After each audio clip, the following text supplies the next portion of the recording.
This is the Gospel Revolution. Since you're knocking on the door, you're begging to come in, yeah. Unaware that all the while love's been knocking from within. You are the love you see, a perfect yet unique, righteous, holy.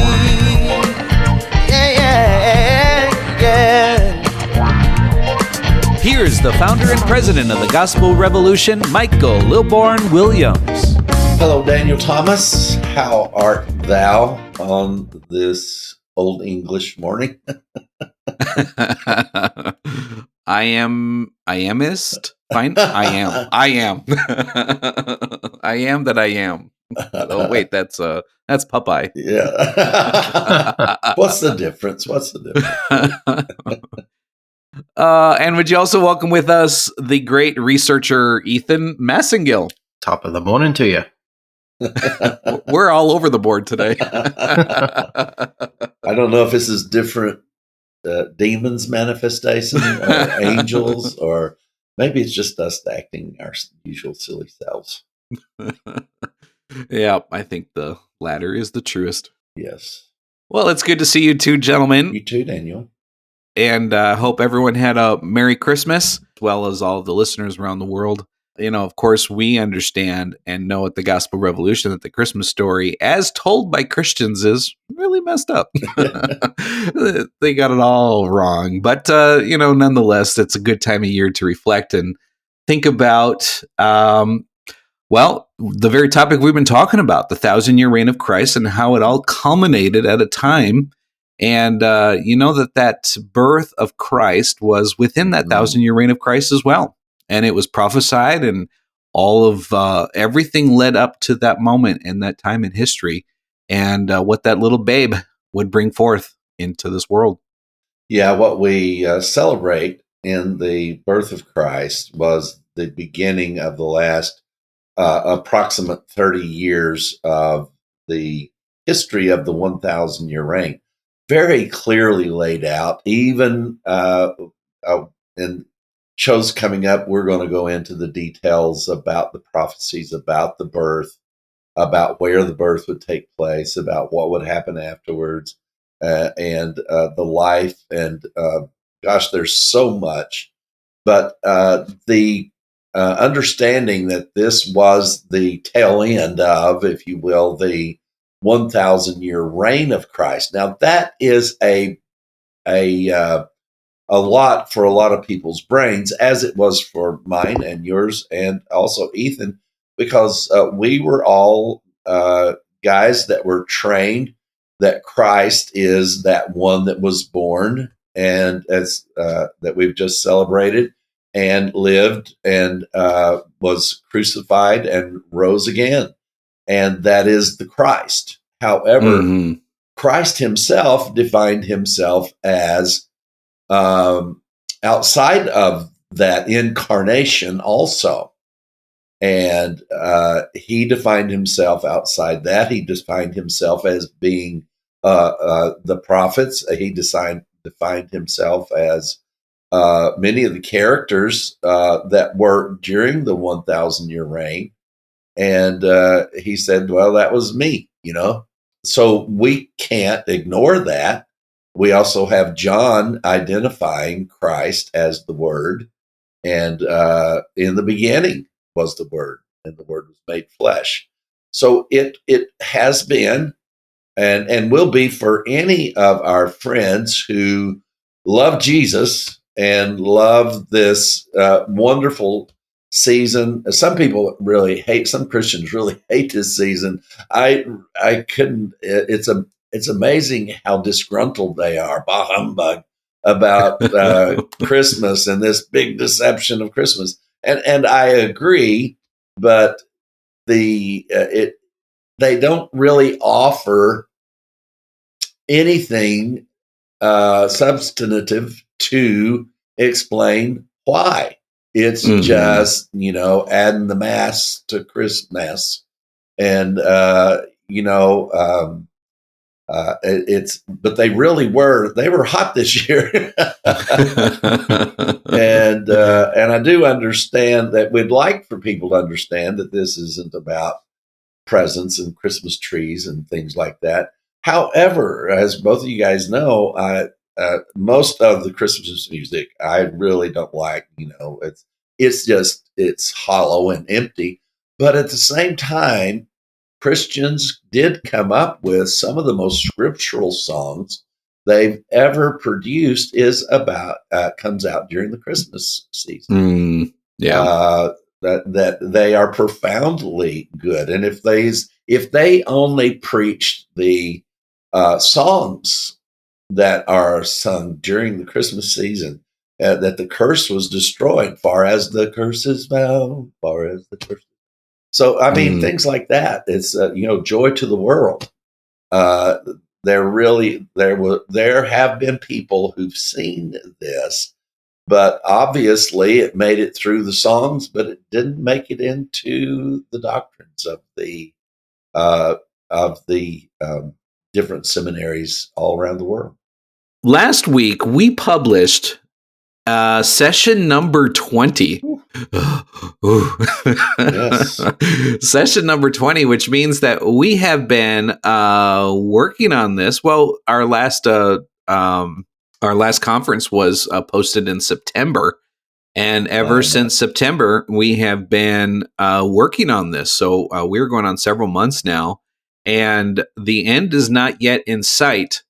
However, Michael, Ethan, I think I need a little review. We have covered so much ground. Can we take some time maybe and just go back through where we've been thus far and see if we can get a big, as Michael always talks about, the 30,000 foot vantage point of this and see the big picture of what's going on? Let's do it. I think we're all on board for that. And maybe to kick it off, let's see what the most poignant parts of this has been. Maybe I'm putting us all on the spot here because there have been so many poignant moments in all of this understanding. I can think of several, but one that has been remarkable to me is to see that the thing that started this was a question.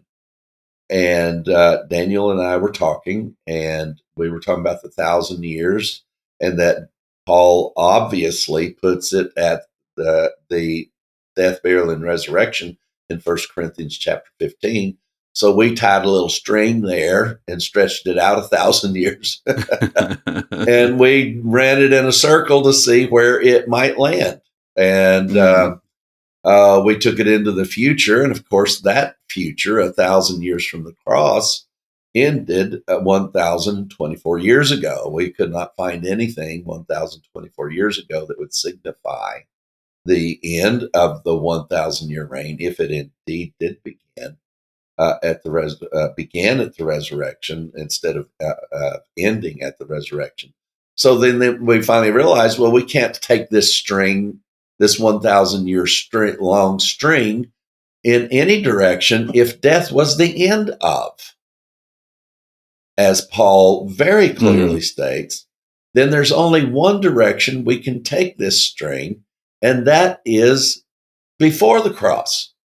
And I swear, folks, I had no clue where this might come out. And Daniel and I were sitting here looking at each other as we are today, only with the added glory of Ethan. And you had one angel singing for you there. So I asked him, it is like that will be frozen in my mind when I'm dying, is me looking right at Daniel and saying, well, Daniel, goodness, you got to do something here. So what was happening 1,000 years before the cross?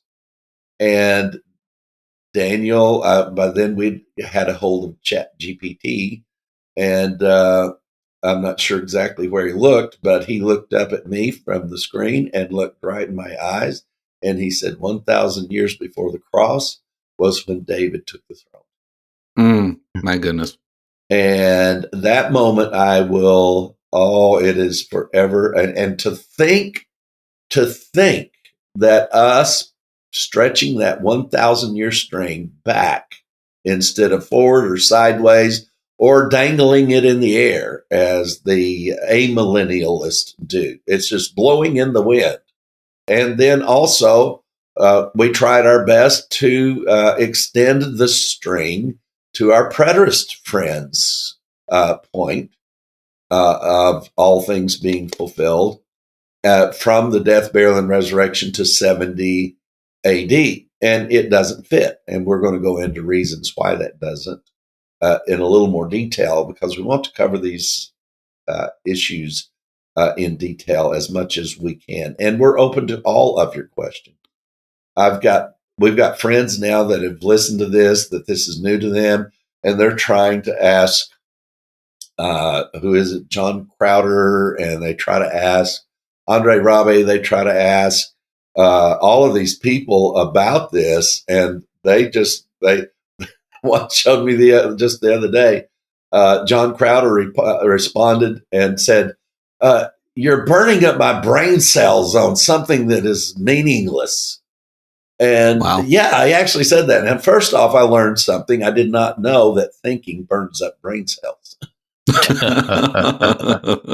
But according to Mr. Crowder, he thinks that brain cells are burned up by using them.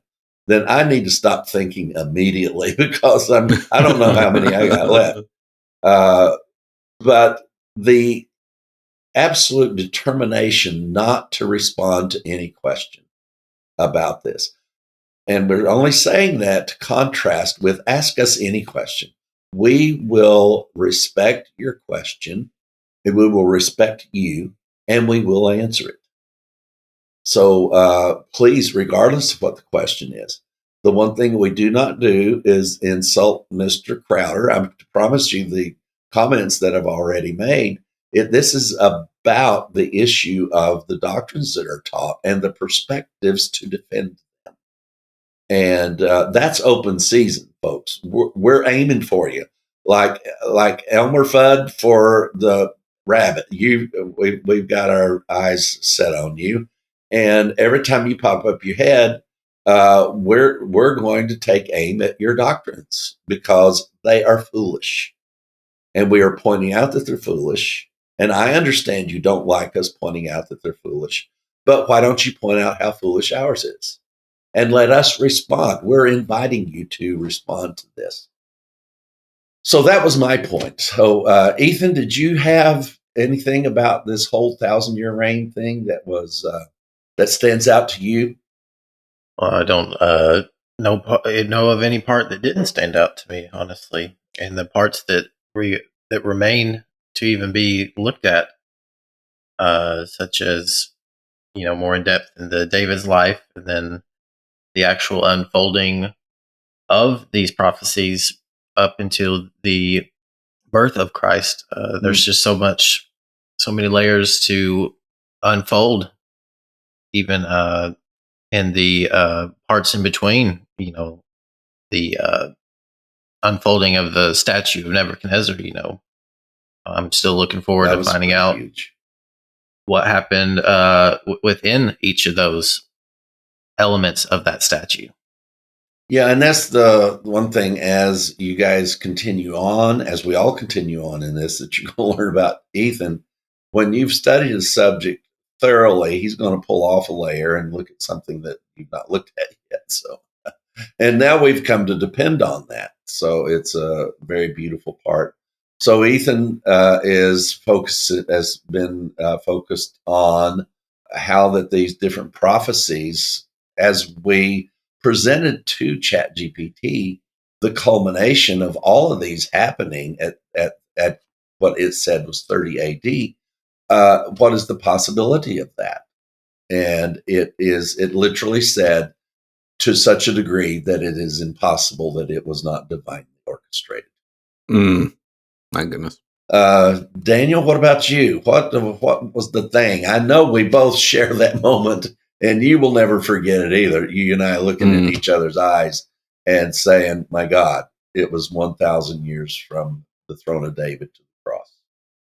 Yeah, that was certainly the point. But along those lines, I think the biggest thing that has been coming up consistently to me is, first of all, understanding I came from it's all going to pan out, a pan millennialist, Yes.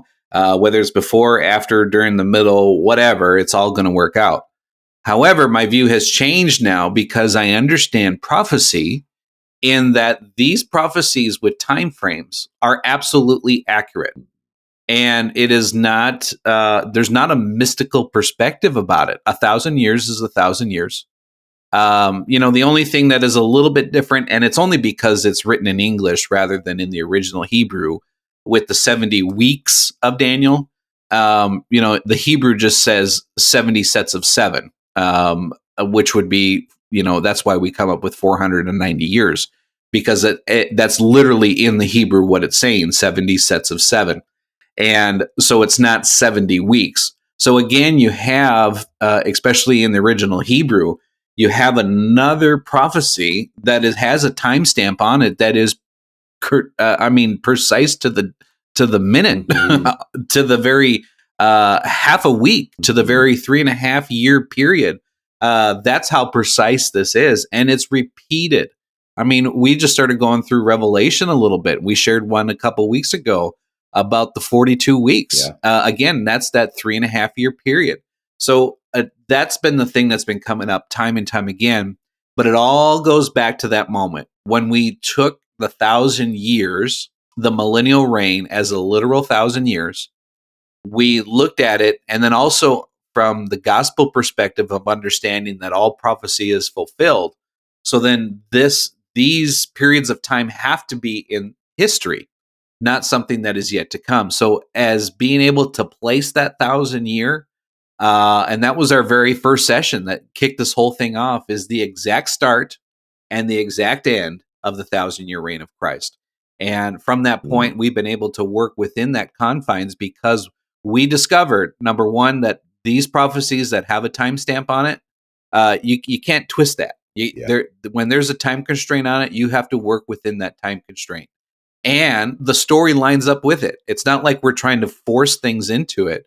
As the moment that we allowed those time constraints to constrain our thoughts, everything fell into place.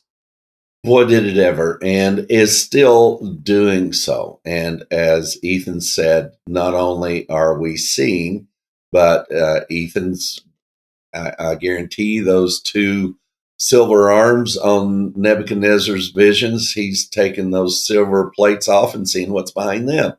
So that's just the way it is. And you'll be hearing about that. We're in Ethan is encouraging himself. I'm encouraging him to start back doing his videos. I'm putting him on the spot here with on the Powercast because there are things that he is going to share with you in greater detail on these individual subjects that can be quite helpful and revealing and very profound. So we're looking forward to that starting back. And Ethan, no pressure. But we are expectant. So, but there is no prophecy about when he will start. So, I think that's one of Ethan's greatest benefits from the cross is to know that it's not his life that's on a time constraint. It was the life of Christ. And that now he can decide whatever he wants to do, whenever he wants to do it. Well, the Lord is mysterious in his ways. As Ethan put his hand on his own chest. So, that visual was priceless. So, but we've learned this incredible combination through this 1,000 year reign and its comparisons to everything. We have learned that the fullness of time, all of these terms have a meaning. Now, what Christianity has done is taken all these terms and put them off into the future. And we can guarantee you there is no prophecy of the scriptures that is effective or unfulfilled after the death, burial, and resurrection. We do now accept that Paul was a part of prophesied nature of Scripture. And you say he came along after the cross, but he was called from his mother's womb, which places him now within that time frame. Paul said that he was the only one that was given this mystery. And my gosh, the more we look at it, the more we see that gather what ye may from the others, but none of them had this mystery. Christ in you, the hope of glory. None of them had this incredible gospel of peace and gospel of grace in them, because they were all prophesying and waiting on the next big hoorah that God was not going to let anything pass his judgment. And he didn't. That's just the thing, is that he did not let anything pass his judgment. And it all culminated at the cross.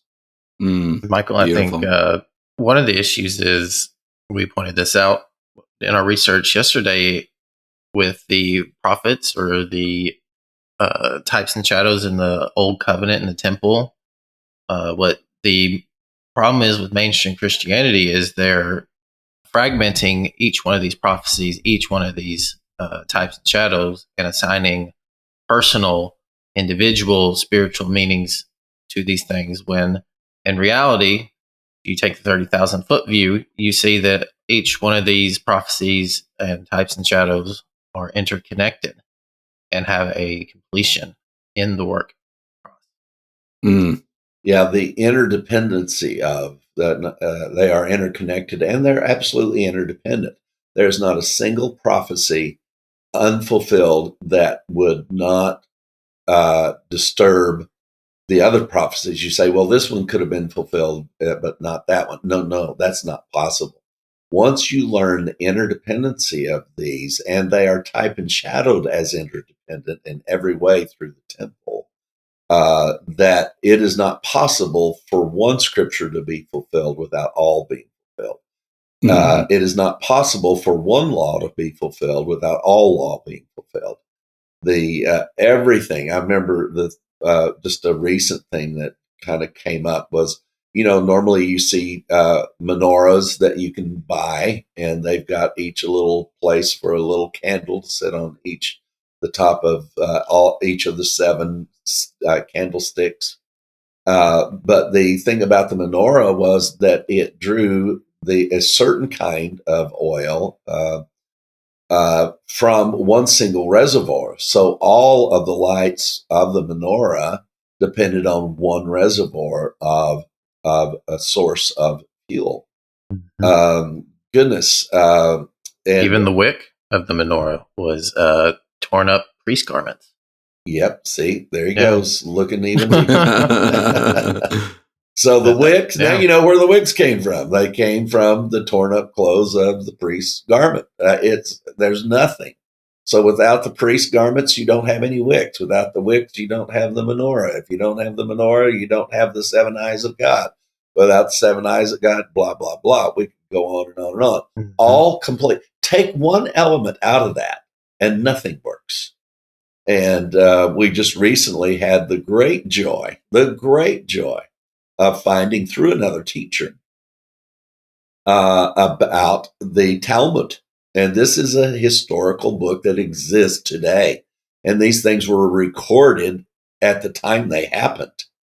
And it is very clear that in what is presumed to be 30 AD, that everything about the temple malfunctioned. Everything. And even one of the priests spoke up, and it's recorded in the Talmud, temple, why are you scaring the hell out of us?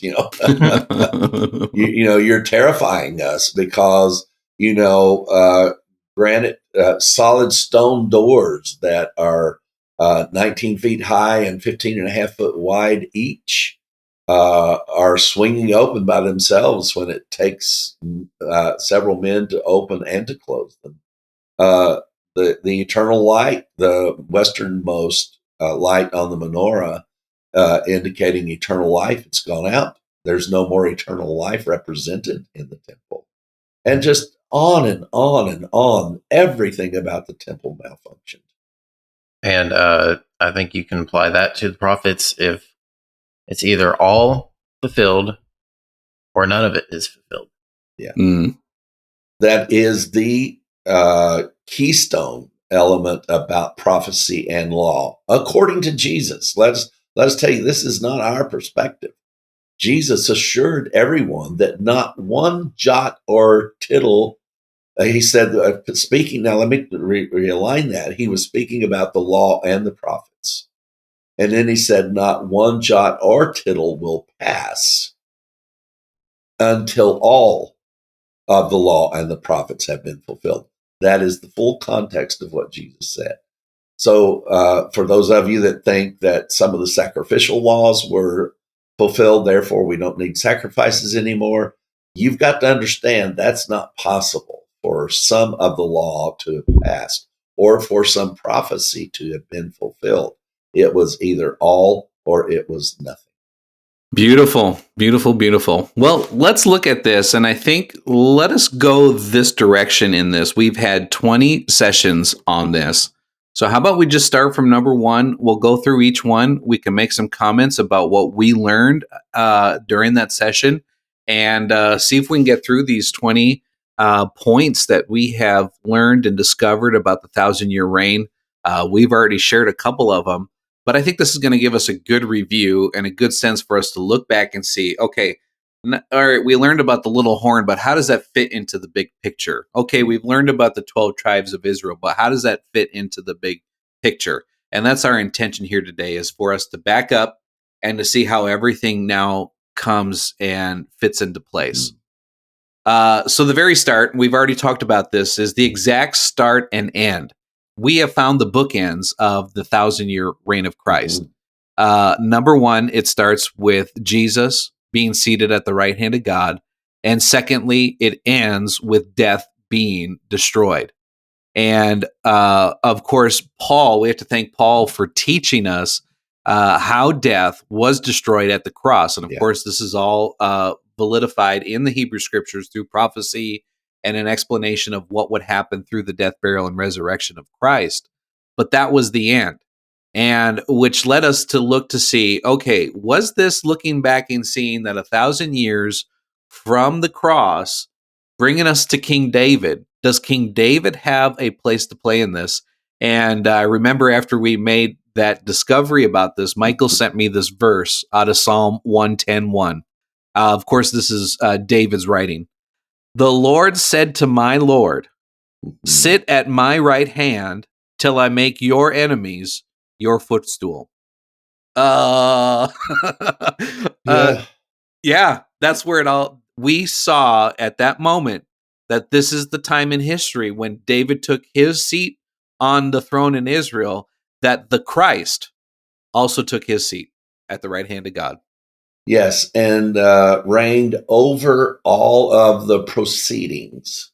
Yes. From there until he went through his incarnate birth, virgin birth, and then went through his lifespan of just growing up, teaching in the temple, listening and asking them questions, I should say. Him knowing, his father knowing where this was all going, but seeing the even emotional part that seems to have had to been played out about this thing that was that had to happen. So we accept that this was all God's plan. This is not man's plan. This wasn't what man did. Man was involved, but you can't plan something from its beginning to its end and then back up and say you had nothing to do with it. And that's what our mystic friends want to do.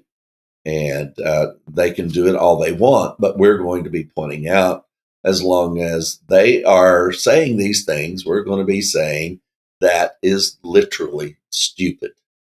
It is just nonsensical. especially if you're going to go back. Now, if you want to say that, that's fine. We don't have any problem with you.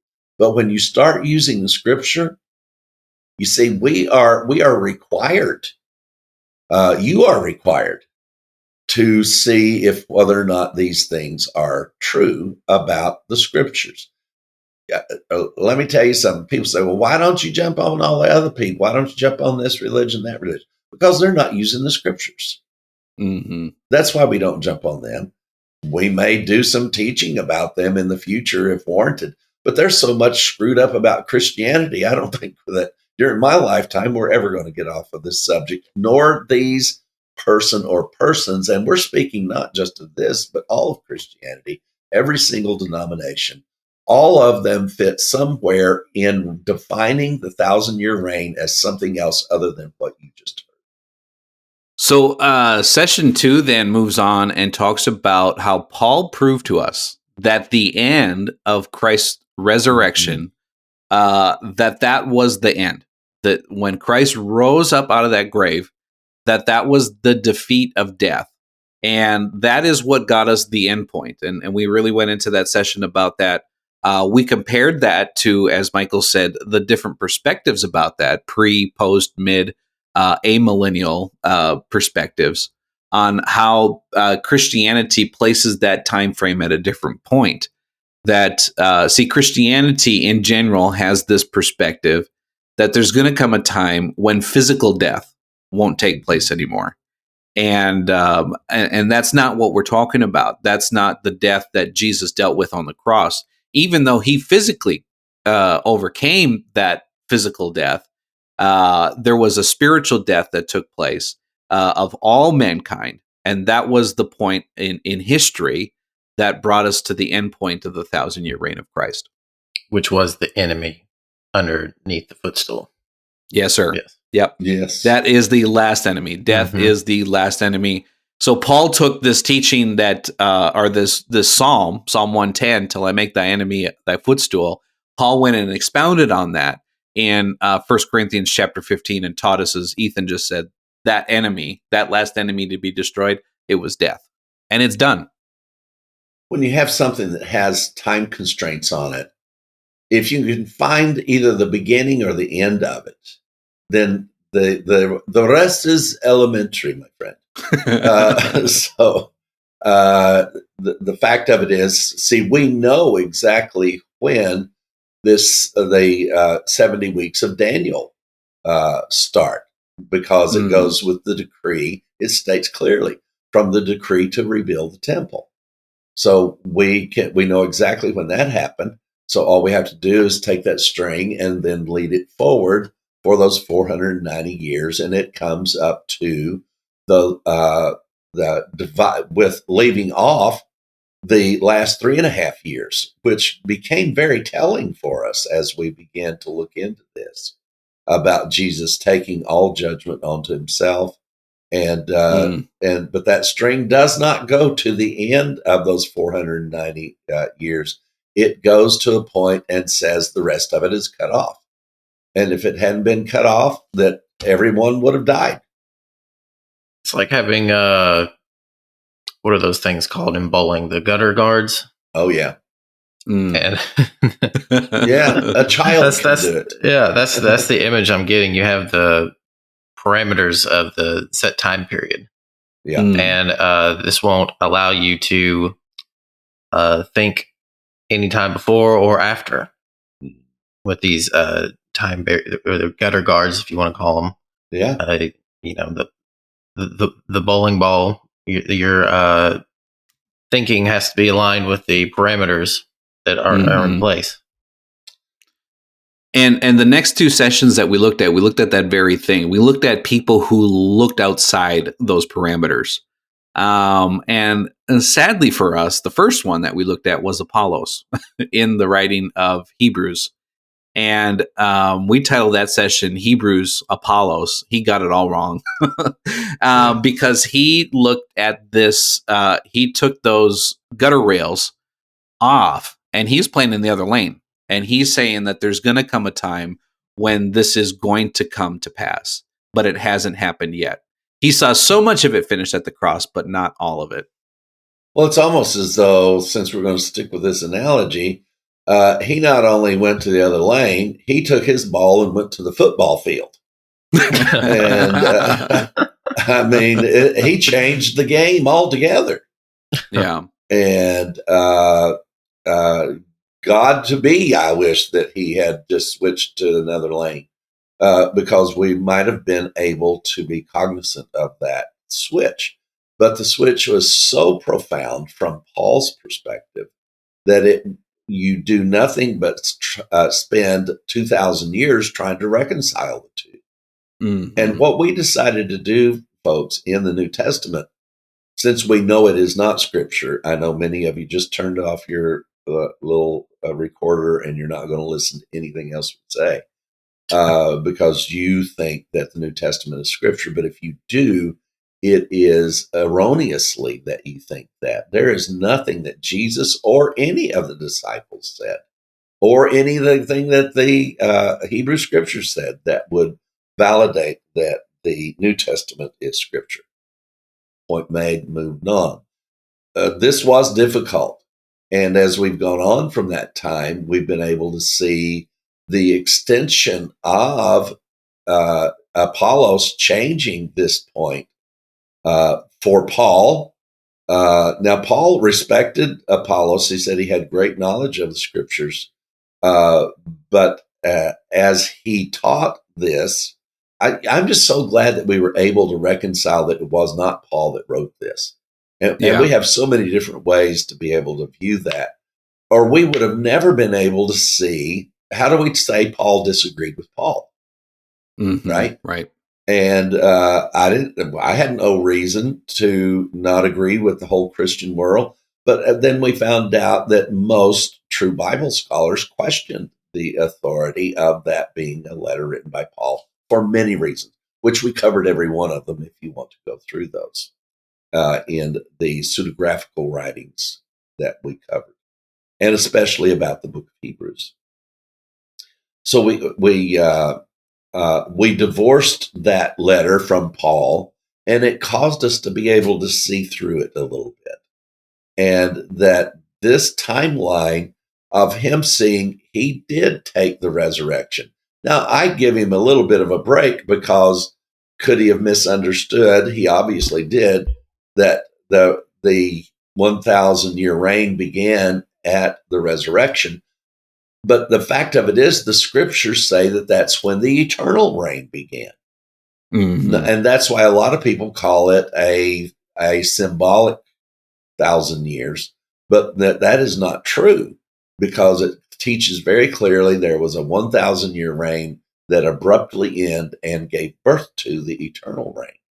So what Apollos did, though, was think that because all of these guys were expecting Christ to come back and finish his work, they didn't see it as finished, because they had a historical view without the spiritual view. And they had plenty of history to rely on in the process of the nation of Israel, that somebody was going to come back and reset up this temple and this kingdom again. And so that was their perspective, that they were going to be ruling over everybody else, and everybody else was going to be ruling, being subservient. And but that is not what Paul taught. Paul taught a gospel of equity that is unparalleled. No one else taught it. No one else taught this. Not only the equity between God and man and angels, and the disposal of the opposing forces, let me just put it that way. Not only the unity of that, but the unity of heaven and earth itself. So we have one entity now and one location, which is a whole new mindset. But with Apollos, he saw the resurrection, and his imaginations were that this was the beginning of a 1,000-year reign. And the problem is that 1,000 years ran out over 1,000 years ago. Mm-hmm. So it makes me really wish we could talk to Apollos now and say, so what would you do with this now? You had the time frame within which to possibly apply this as starting at the cross instead of ending. But now you don't have that liberty anymore. And it seems he puts real emphasis on the eternal reign being before before the work of the cross, which is technically correct, but it's like he transitions from the eternal reign into a 1,000-year reign, Mm-hmm. which just doesn't make sense. It doesn't work. It is a No. regression. It is not a Mhm. progression. Yeah. You if you go from 1,000-year reign to an eternal reign, that's a progression. If you Mhm. grow from an eternal reign to a 1,000-year reign, that is a digression. So nothing ever went backward about prophecy. It was all designed to move everything forward so that it'd be easy for us to keep up with. There were no tricks in the law or the prophets. It was just hidden. Mm. Please let me say that again. There were no tricks. So when people try to point out the tricks, they're trying to prove a doctrine that's not true. There are no tricks. There's no tricks in the law. You broke one, you broke them all. Right? There are no tricks in the prophecies. If one's fulfilled, they're all fulfilled. So when people start trying to tell you that there's these tricks that they see that nobody else can see, just know that you're going to have to take their word for it because it is not in the scriptures. If you're going to teach the scriptures, you've got to read what the scriptures say. And if they interconnect, they're going to have to interconnect themselves. You can be dot connectors and tie a line to this dot to that dot to another dot. Remember, Daniel, we did that one show. We had Chat GPT it was in our early Chat GPT days. And we had it to come up with how many combinations if you drove 6 nails and then you took a twine of string and you looped it around all different 6. How many different ways could that be measured? We stopped it at 5 and it was like, something unbelievable. There's like 1 billion different ways. And then you add one more and it goes just astronomically high, almost uncountable. So please know that you can connect the dots. But if the dots do not lead, nor do they fit in the big picture, you are hyper focusing on one thing that you are developing an entire life around, and it's called a cult. Mm. And I've been in cults. Some of you say, yeah, you're in a cult now. But at least this cult, if we are in one, our obsession is to understand and clearly read and let the scriptures define and say what they are. And let it be defined by Jesus, number one. The number one definer of the scriptures is Christ. And number 2 is Paul, which we will touch on that in a little bit. One of those tricks that Peter tried to pull was saying that a day is as 1,000 years and 1,000 years is as a day. And we titled that session, Peter was an amillennialist.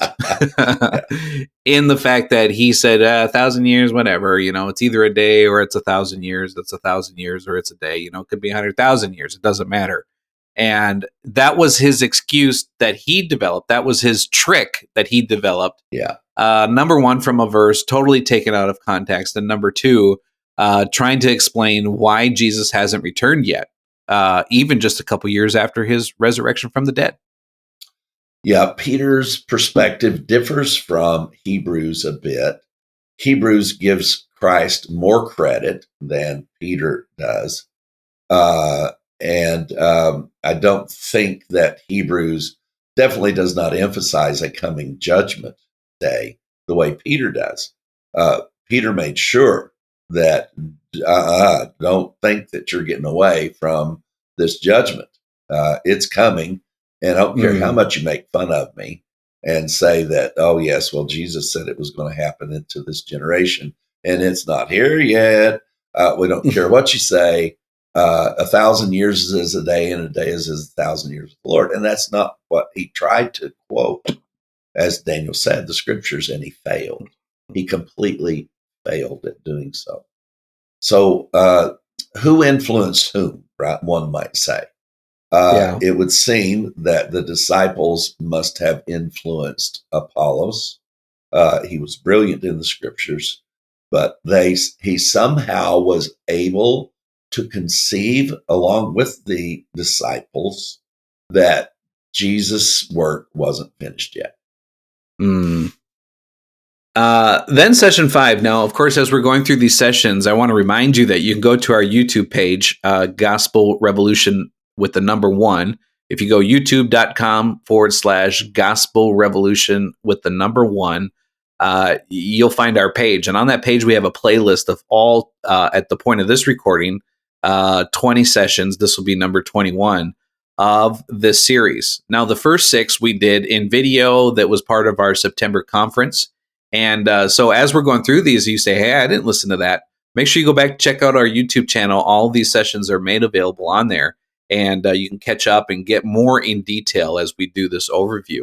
But the 5th session, and this was the theme of our conference last fall, and that was the pageantry. All of the pageantry that took place.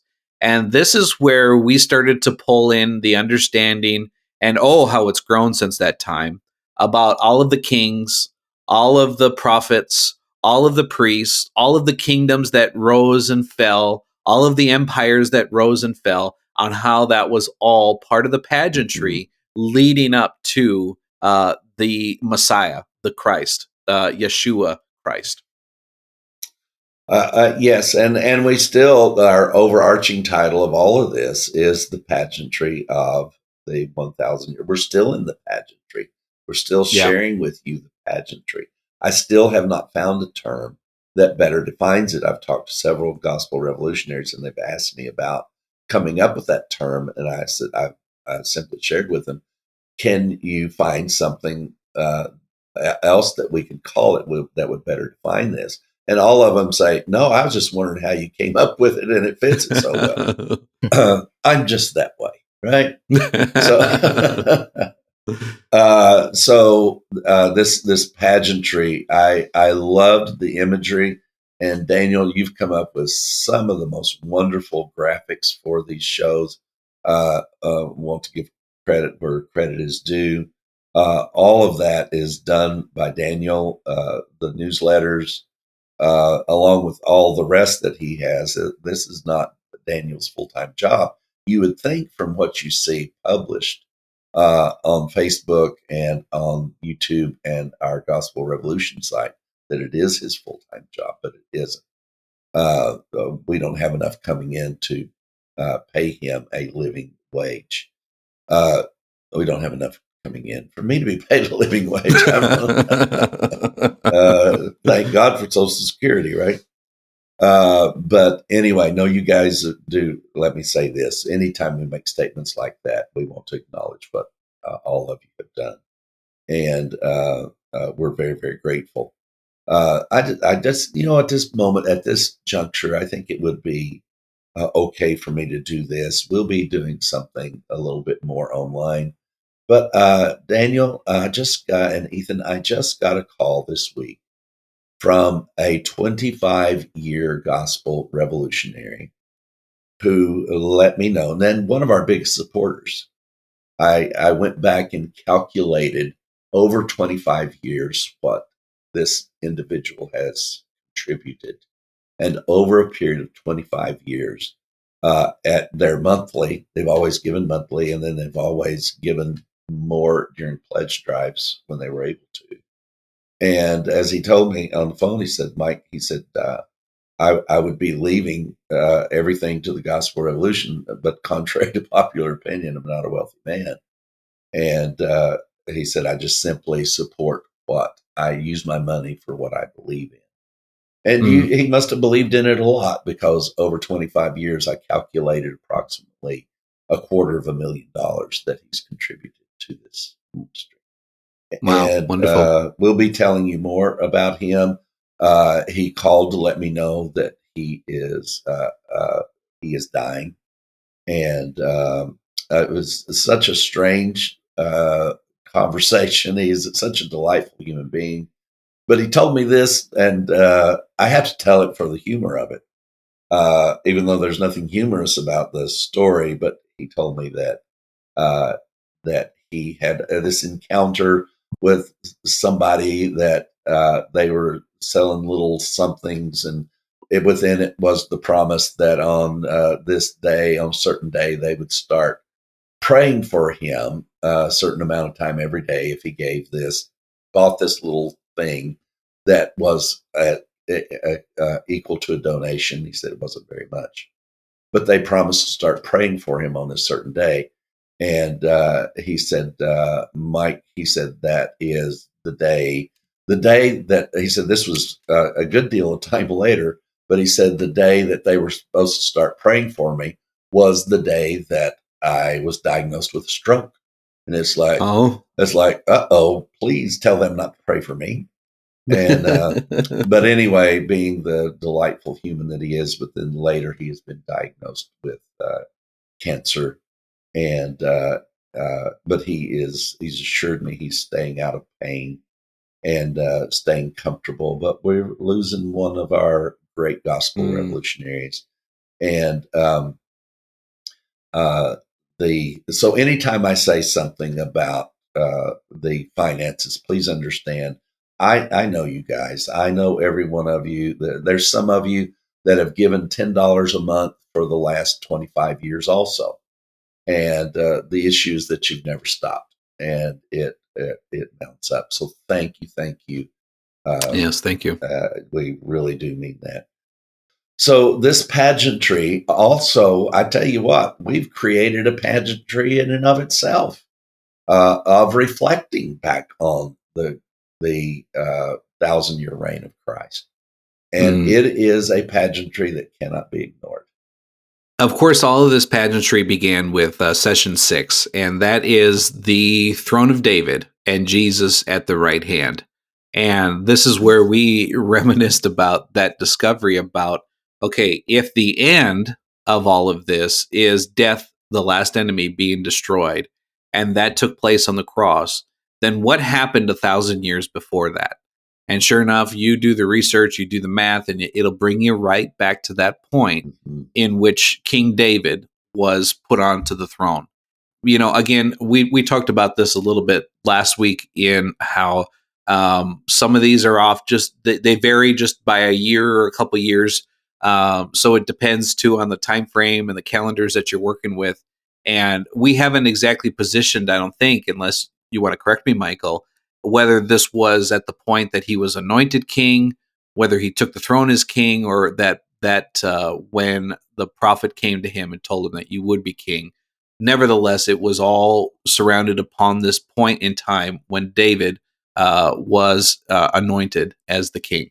Well, the one thing I can assure you is that, number one, we have not made an affirmation of exactly when this started. We have some assumptions about it. But the one thing I can assure you, that if we found out when it started, if we were to get a person who understood the conversions of the calendars from the time this was stated until 30 AD, as it seems to want to go to all the time, I will guarantee you it was exactly 1,000 years. Yeah, exactly. Now, please, when we say that somewhere it was within 1,000 years, the prophecy itself was not within 1,000 years. The only reason we say that is because we have no, we can take 2 or 3 things. Was it when David killed Goliath? Was it when he had the oil poured over him? Was it when he became king? What exactly was that?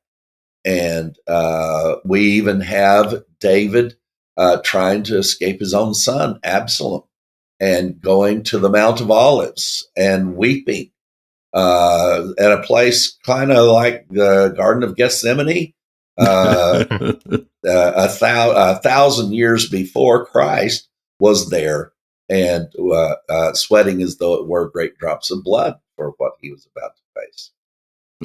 So the connections between the Mount of Olives and the Mount of Olives in David's life The pageantry is impeccable. So if somebody wants to do this, you're welcome to. But we've just got too much work to do to stop and try to figure out at which exact point. The overview and the big picture is what we're going for. And so far, this has been precise in everything that we're able to see precision. Just like the 490 years, we know that precision because we're told exactly when the building of the temple began. And it takes us right up into the start of the last 3.5 years, which got cut off. And that is opposed to, so those first 6 sessions, those were the ones that we did there in Tennessee on video. That was our conference. Wow. And then after that, we decided we're not done yet. And so session 7 through now number 21, we just prolonged the conference right on in through the podcast and continued and just kept the 1,000-year reign of Christ, the pageantry of the 1,000-year reign of Christ. We kept that as our topic. And now we started going a little bit deeper into all of that. That was the overview. That was the bookends. Yeah. This is where it started. This is where it ended. This is other perspectives about it. And that was basically our conference, was the start, the end, and other perspectives about it.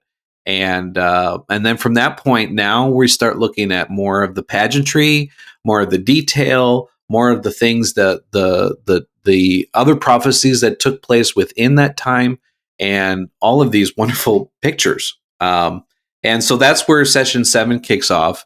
And of course, we like to make fun of Peter. So session 7 is titled Peter's Space-Time Continuum Theory of Relativity. Oh my gosh, I love that one. Yeah, that was a lot of fun. And we really went into not only Peter, but also Christianity's perspective of this, is that they make up their own timelines. And, the 70 weeks of Daniel, there's a big pause. The 1,000-year reign of Christ, it may be literal, it may not, whatever. And it may be a day, it may be 1,000 years. And that's kind of what we focus on, that is we get our time frame wrapped around the idea and the understanding that the 1,000 years, as Ethan pointed out, it's those bumpers. And we have to stay within that lane and work within that. And we showed about how Peter, he was all over the place. He was on the football field, basketball field, wherever you want to be. That's fine with me. Yeah, I'm not wrong though. No, we'll go any place you want to go, but I am not wrong. And stop making fun of me. Stop calling me names. I know that I have stood up and said that Jesus is coming back again in this generation, and I have told you that he's coming back to set up his kingdom, that he didn't leave us in this mess under the Roman Empire. He's coming back and he's going to do all this. That's what Peter taught. And people started calling him on it. So I would love to see a good movie on Peter's Dilemma. That'd be a nice title for it, because Peter's dilemma was that he was a follower of Christ. And but the fact of it is, he created a dilemma for himself through his preaching, and people started challenging what he was saying about his second coming. His teaching has gotten passed on to 2024 years later. I think I know one of the unique things that we do at the Gospel Revolution is by making this proclamation that the New Testament is not scripture, is we don't have to make Peter, James, John, Apollos, and Paul agree, and Jesus agree on what they've said. And because of that, that allows us to draw this line that says, hey, these guys, according to the Hebrew scriptures, these guys are right and these guys are wrong. According to even the words of Christ, these guys are right and these guys are wrong. Yeah. That's what this allows us to do. Now, I think one of the reasons why preterism popped up is because they tried to fit all of these writers and make them agree. And if Peter is talking about a future judgment that yet is to come, then preterism needed that point in history, that point in the future to look forward. Okay, from the future point of Peter, what happened that would have been considered that judgment? And that's where that focus comes on to the temple and that destruction of the temple. But what we have come to conclude is that all prophecy was concluded when Jesus said it is finished. At his resurrection, his death, burial, resurrection, at that point in history, all of this was concluded. And though there may be future events that may be related to all this, it has nothing to do with the prophecies. It has nothing to do with the fulfillment of all of this. And but if you have to make these guys agree, and if you have to make what they've written scripture and being inspired by the Holy Spirit, then you have to contort all of these understandings to come to the perspectives they have. Right foot on red, left foot on yellow. And Yes. you end up a 10-headed, 10-horned monster. 40 legs because there's not enough dots to put them on. In fact, you have to have over 40,000, 45,000 monsters. So, folks, we could write our own book of Revelations, and we could tell you there's 45,000 monsters out there, and each monster has this many horns and heads. And see, we could use the very same typology that the scriptures used to define these authorities that did things that were no good for anybody. Yep. And we could use the 45,000 denominations in each of their positions, use the same imagery and the damage they've done to the whole human race. We could use that imagery if you understand that the imagery means the horns means authorities, and the beast is an entire entity over that, and all of the things that we're still learning out of these prophecies. We could tell you a big story about these 45,000 denominations because Christianity has not done this planet well, folks. It has not done this planet well. There are a lot of wonderful Christian people, but please do not apply the wonder of their character and their personalities to their church or to their Christian doctrine, because there is nothing beautiful, there's nothing nice, there's nothing good, there's nothing kind about Christianity. Nothing. Not even those burning bodies on the stake and chopped up limbs and gouged eyeballs. Now, Ethan has a very active imagination, and that is kind of pleasant to him to think about. Only to certain people, but we won't mention them. And then as we were moving along on this discussion and these sessions, we keep going back to the point of is that this happened because death was defeated. And this is the first point in which we started getting some backlash, some questions, some concerns about what we were teaching. And the question that kept coming up was, and this was what we made session 8 about, if death is defeated, why do people still die? And that's what we talked about. And then in that, we compared the difference between what Jesus accomplished at the cross and what death he dealt with, as opposed to, and I said this earlier, is that Christianity has this perspective that at some point, physical death is never going to happen, that everyone's physically going to live and everything is going to physically live forever and ever. Sounds like we're dealing with the wrong death. Yes. It's either the wrong death or we're going to stay addicted to Christianity the rest of the history of the planet, which is not going to end according to the prophecies. The death, yes. And how many times have we gone back? And you have to realize that it was not physical death that was brought on by partaking of the fruit of the knowledge of good and evil, because whatever death it was took place in the day that he ate thereof, not several hundred years later.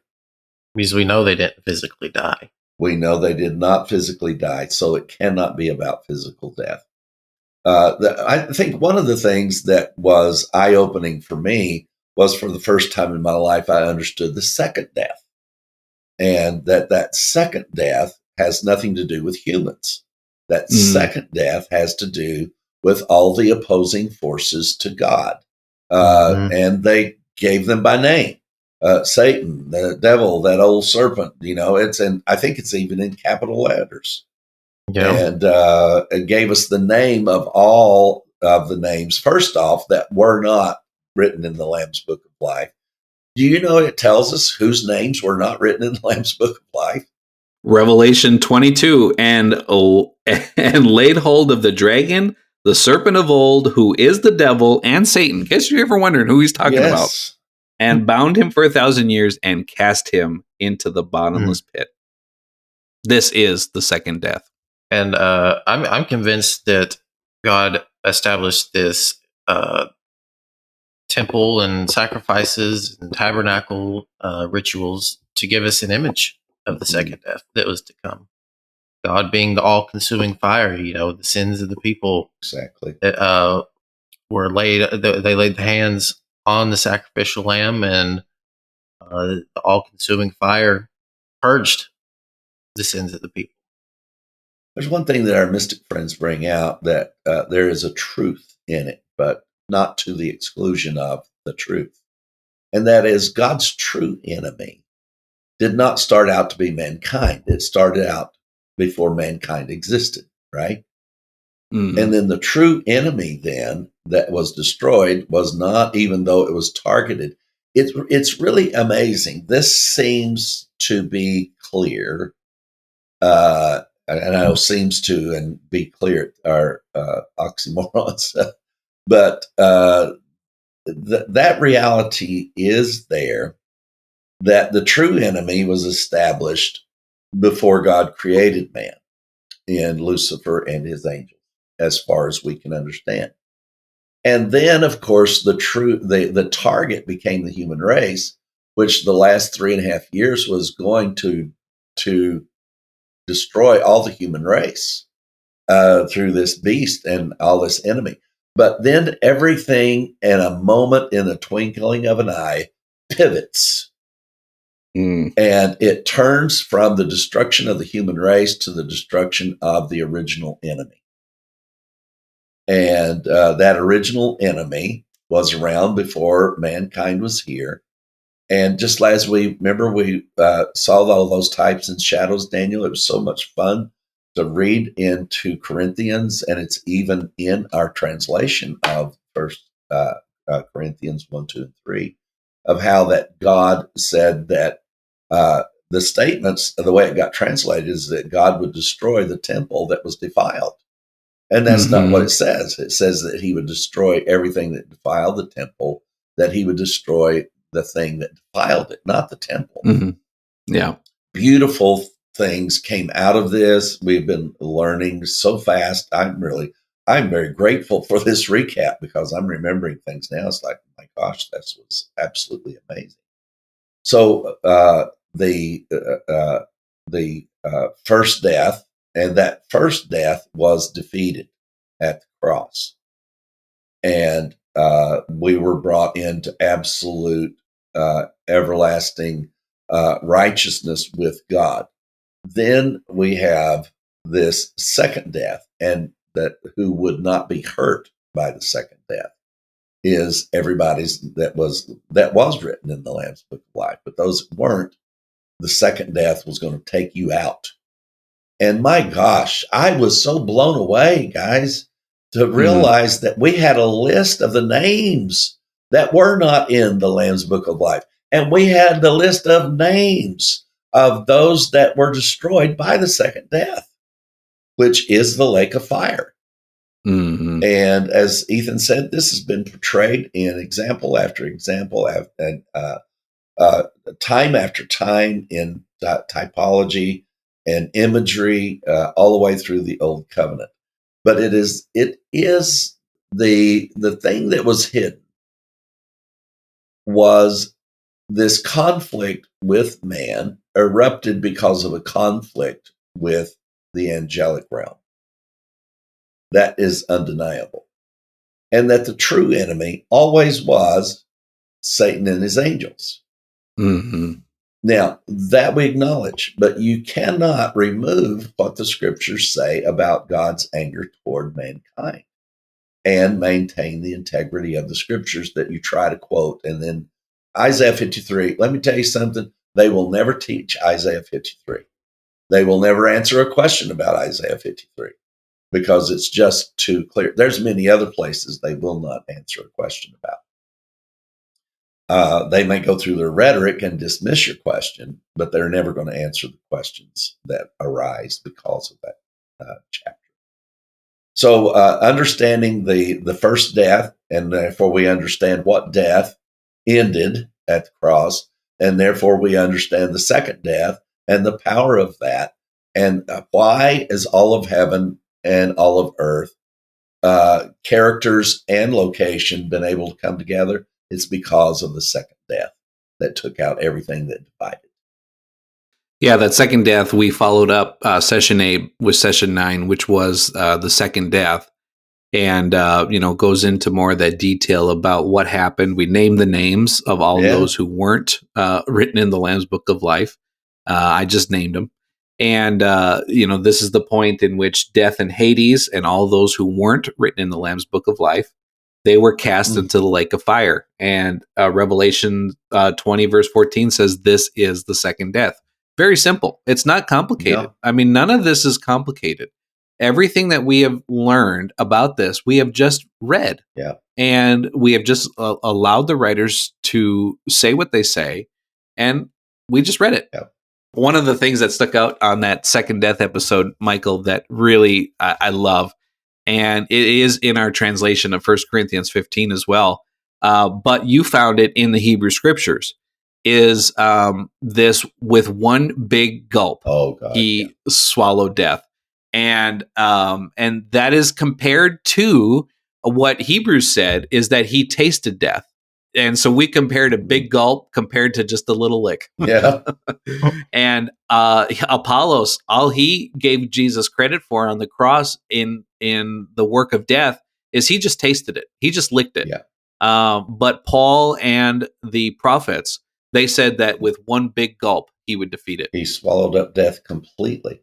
And the reason, now let us point out the reason that Apollos could not say swallowed death is because he thought that this term that we were trying to deal with, which is what Christianity is still doing today, is trying to terminate physical death. And so he only tasted that until physical death was eliminated. So why do Christians believe these things? Because they're in the Bible.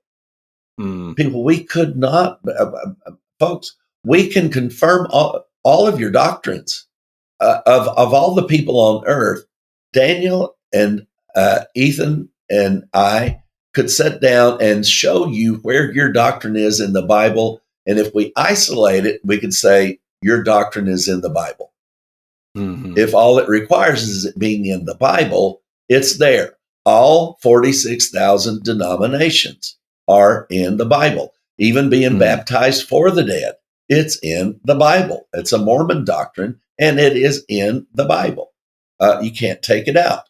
However, the declaration of the truth of all of these statements and where they fit must fit in the parameter of the truth of the Hebrew Scriptures.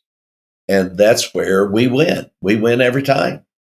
And we're not, our goal is not to win. Our goal is to know truth. And that is a win, to know truth. But to hang on to something because you saw a verse out of context and you developed a concept that God could never be angry. Oh, God would never do this. God would never do that. The first thing is you've got to say is that is understand you've got to stop judging what God can and cannot do or would not do. Now, we know by what God has said now what he will not do, and that there will never be another ounce of anger, or judgment, or wrath come. But the only reason we know that is because the God that was angry and wrathful and had judgment and jealousy did something that caused him to be able to promise in Isaiah chapter 53, never going to happen again. Mm. Then as we get into session 10, it seems like we have this pattern where we make it about 10 sessions and we got to just stop and take a breath, which is what we're doing here today.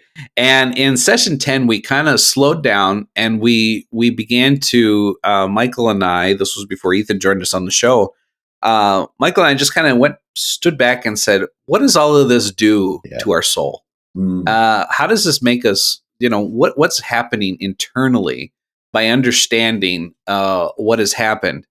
And then we also, in that, we discovered that Paul's preordained place in the 1,000-year reign of Christ, and how Paul was the anointed apostle, that he actually was one, as he said in his own time, was born out of due season, and how his time to understand and bring about this understanding, specifically as we're talking about as the 1,000-year reign of Christ being fulfilled, that understanding was given to one person, and that was the Apostle Paul. One of a kind. I mean, you will never, ever hear words that were more true pertaining to anyone other than the way it pertains to Paul. He was a one of a kind. We've got people that can explain to you how Paul was that true 12th disciple. I don't even have to make him that 12th one. He was one of a kind. He did not fit with the other 12, the other 10 that was left, the other 11.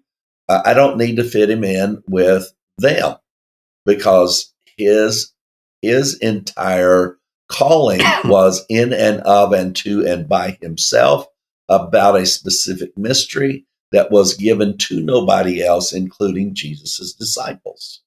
And then we started comparing. We had the bookends, and then we had the external bookends, if you will, on the outside before the 1,000 years and after the 1,000 years. We did this amazing study that showed the tribe of Benjamin was the tribe that Saul, who was before David, and Saul, who was after the son of David, as he was called, Jesus, the Christ. And my gosh, that was such a breakthrough for me to see the inclusion of Paul in this amazing 1,000-year reign, as he is the one that was to support this bookend on this side of the 1,000-year reign, and he was given the job to explain it. And no one else was given that job. No one else was given that job. His brother just appears out of nowhere and takes over everything. James, no calling, no conversion, no nothing. And everything that the Christians say is required for you to be an apostle is you have to be called, you have to have a conversion, you have to have a story, you have to have this. And James had none of those. He didn't have a come to Jesus moment. You say, well, he lived with him. He didn't have to come to Jesus. But he made fun of him when he lived with him. He made fun of him when they were in the same household. Oh, I'm so glad I don't have to try to figure out one over the other. I know now who was given the message, and I know who was not given the message. It doesn't mean I can't learn from it, but I mostly learn. I don't know how you guys feel about it, but I mostly learn by reading them for what they said wrong and comparing that to Paul and the scriptures. Yeah, and that understanding of those two tribes of Israel that worked hand in hand. That's where we went in session 11, and we looked at the 12 tribes of Israel and their relationship to the 1,000-year reign of Christ. And we saw this division between the northern kingdom and the southern kingdom. Yeah. The northern kingdom were made of 10, and the southern was made of 2. And the 2 was the tribe of Benjamin and the tribe of Judah. same tribes of Jesus and the Apostle Paul. And we saw which kingdom had its position of authority after the Babylonian exile, which kingdom had Jerusalem as their capital. And so that was a real amazing eye opener to me, because I didn't realize that it was primarily these two tribes that worked hand in hand together, the tribe of Benjamin and the tribe of Judah, all throughout the 1,000-year reign of Christ, and even up to Apostle Paul. And one was there to support and serve the other. Yeah. The tribe of Judah was the number one. Everything's about the tribe of Judah. And the tribe of Benjamin was always a supportive role all the way through. And that's all there was in Israel. People talk about the lost tribes of Israel. Well, Ethan and I think we can find them in different parts of the world, actually. But they are not just the same as God chose.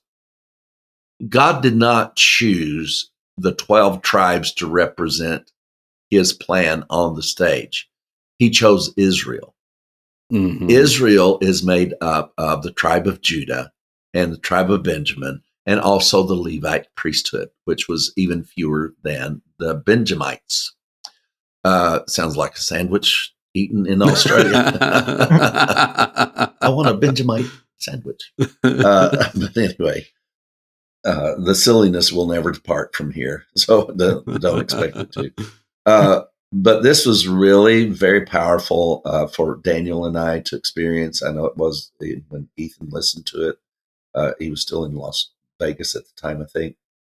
And it's just that element has caused us to see more. You would think if you narrow your scope, you would learn less.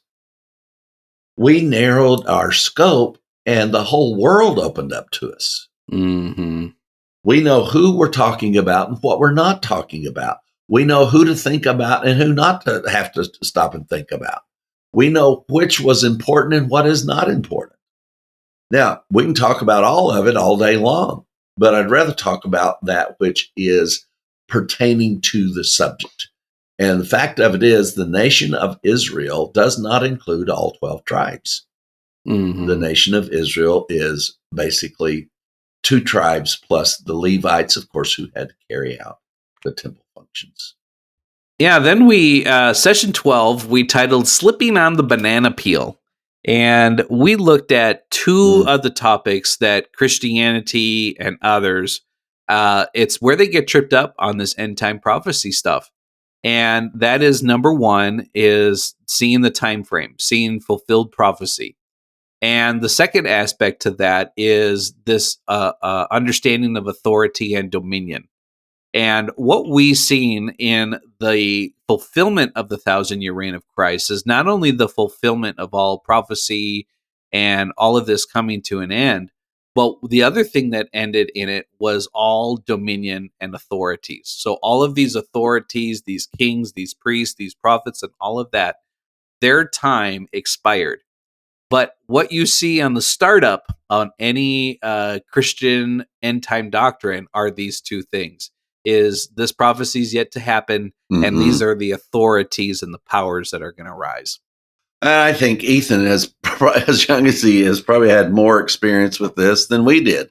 He was raised in a Pentecostal church, and they were very heavily into these end-time prophecies and just who was who. So, Ethan, what was that like? Well, not to go off into the political spectrum, but we definitely were aware of whose side these authorities were on, and I'll leave it at that. We know which political affiliation that these strong men were going to rise up and persecute and be a part of the judgment that's coming over the earth. Without going into political I think I just heard Kenneth Copeland he's kind of up the ante, all of these so-called modern day prophets, and he's considered as one of them. They always used to give a word for the year, and I was curious as to know what they were talking about for 2025. But he has now gone from 2025 all the way through 2029. And the thing that he prophesied about on every single one of those, and I say, quote, prophesied about, is it's all political. Everything. It's all, it's all about the president. It's all about the midterm elections. It's all about all of those, and specifically American politics. Yeah. And as Ethan was sharing with you, we don't express any political view here on the Gospel Revolution, but but it's quite obvious that Christianity has used politics to drive its agenda. And now the thing of it is that I don't think any of these guys are going to follow the Christians' agenda. In the end, they're going to follow the agenda that they have. The Christianity started being used by politics in my lifetime. I remember in the earlier part of my first few decades, Christianity gloried in that they were not involved in politics. And but now that is their it's like it's their that is their evangelism is politics at an increasing rate too. Yeah, I would argue. So we don't, now we're not. One thing that we are telling you is that they are incorrect about this being anything to do with Bible prophecy. Yes. Whether they're talking about the Democrats or the Republicans, what they say about that is Bible prophecy is wrong. Now, everybody's going to have their own political views, and we're glad that here in the Gospel Revolution, we have people of every single political persuasion possible. And man, and that I'm proud of. I'm just so thankful that the gospel brings people together in an understanding that does not get included or excluded because of politics. Yeah, and so this is, and we said they slipped on the banana peel, because that banana peel is laying out there all the time, and every time it's laying out there, they just take a step on it. And when they do, the doctrine falls apart. It becomes so extra biblical, and they pull in all of these events and try to make a matchup with Bible, and it just doesn't fit. It doesn't work. No. Because all of that scriptural is fulfilled. Yes. Bring out the stones. Session 13 is the first time in history that we went through the 70 weeks of Daniel. And of course, as I said earlier, that the 70 weeks of Daniel is 70 sets of 7. So 70 sets of 7 years is what the timeline is.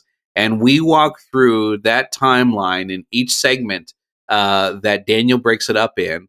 And we've shown how historical events matched up exactly and precisely with the prophecy that Daniel gives.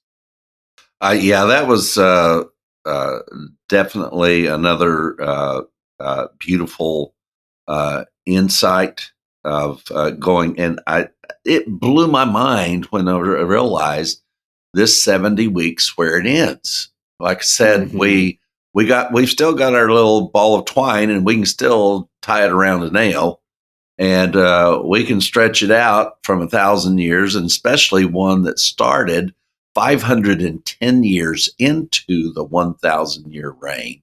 And it tells us exactly where to tie the string and drive the nail, right? And then it tells us to stretch that string out for 490 years. Well, that comes to exactly the cross and the cutting off of the last 3.5 years, of course.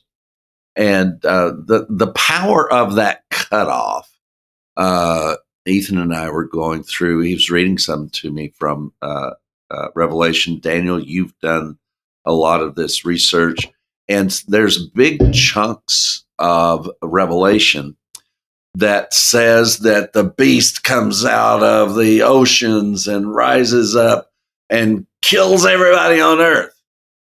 But that all is recorded after the Messiah is cut off. Mm.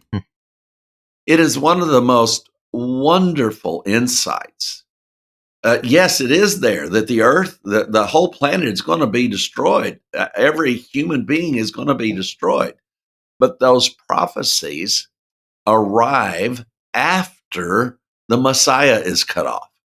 Mm-hmm. So, but see, and those powerful statements that made, had they known what was going to happen, they would have never crucified the Lord of glory. Yeah.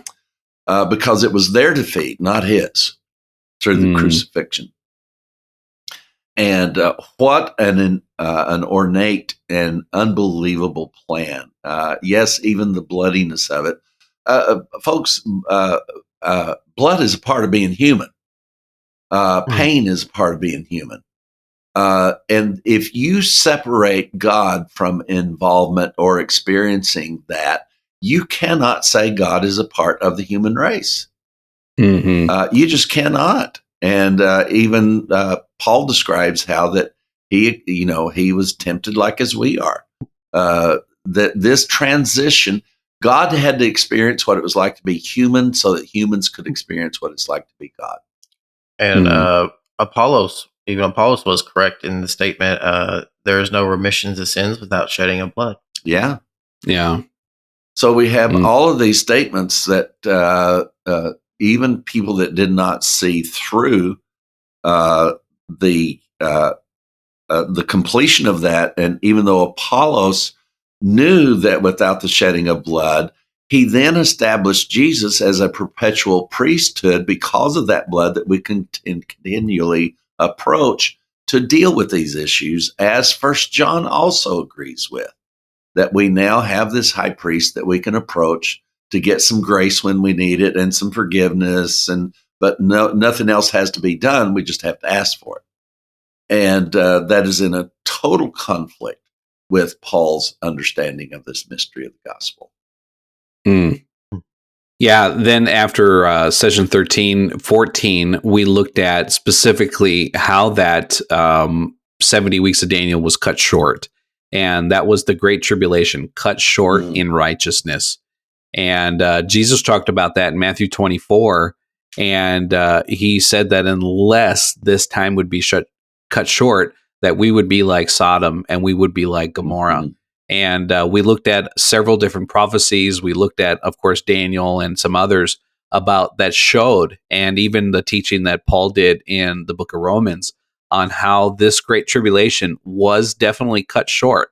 All of those beasts and all of that picture that you see formulating after the Messiah was cut off in the Revelation, all of that came to an end, and all of that was cut short because Jesus took and drew all judgment into himself on the cross. And it all had to be done just only by one righteous person.